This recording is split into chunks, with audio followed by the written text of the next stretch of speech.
We know from PRCA and eco data that over the past decade, the four big trends that have driven the growth of our industry have been these.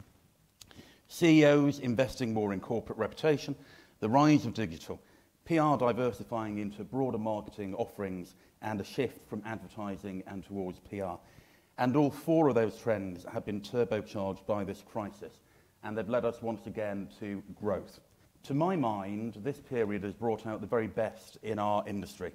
Industry leaders who've shared freely with their rivals, employers who put their staff welfare at the heart of what they do, people at every level of every organisation who've been determined to do whatever it took to get through these months, and a truly global PR community that survived the harshest of challenges and now sees an end to this crisis and a route back to strong growth. At our UK National Conference last year, many speakers said that they were confident in our industry's fundamental strength. Well, it's a pleasure to say that they were right. I said at the beginning that it's great to be back in person, and I mean it. But during these months of challenge, the PRCA never went away. Like much of the industry we represent, these difficult times have transformed us. We're more agile, more innovative, and more accessible than ever before. The challenge of moving to virtual delivery has made us relevant to all of our members all around the world. And I have the pleasure of reporting to you today that having taken the membership and financial hit that COVID necessarily brought, we now represent more members than ever. Our membership base has grown during this period, not declined. PRCA UK membership is larger than ever, so is PRCA MENA, as is PRCA Southeast Asia most recently, with the decision by the Vietnam Public Relations Network to become part of us. PRCA Latin America is flourishing. PRCA Africa has launched under the leadership of Adam's Jordan Rittenberry, and we have more members everywhere around the world, particularly in the US. Our finances are in robust, rude health because of the difficult decisions taken and the innovative solutions found. Now, on that note, I want to offer a thank you to all of you. I know that many of you too faced financial distress during this period, but you stuck with us as we stuck with you. You could have resigned and saved yourselves the burden of another invoice, but you didn't.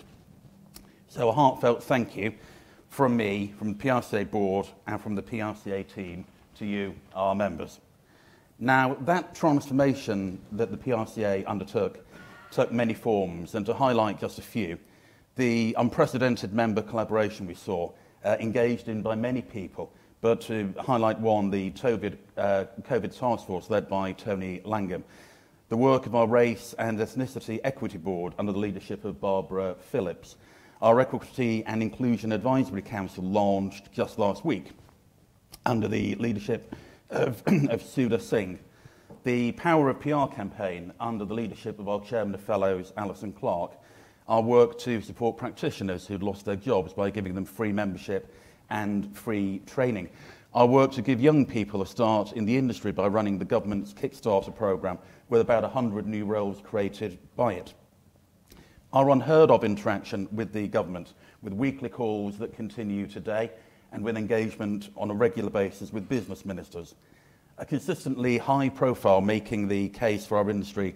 as professional and ethical, for example on the lobbying front with Love DC Dave Cameron, and our engagement with Liam Herbert with the press on that. Our shift to a fully virtual training and qualifications programme with thousands of delegates on our courses turned around fully virtually within a fortnight of the first lockdown happening. Dozens of online conferences and awards attended by thousands of people from around the world, 200 free-to-attend group events, for which a big thank you to the volunteers who lead those groups, an unprecedented level of engagement led by brilliant colleagues who I really wish to thank for their hard work over this period. Our management of Eco and LG Comms has seen them through tough times too. Cannes Condensed took place in Brighton a couple of weeks ago.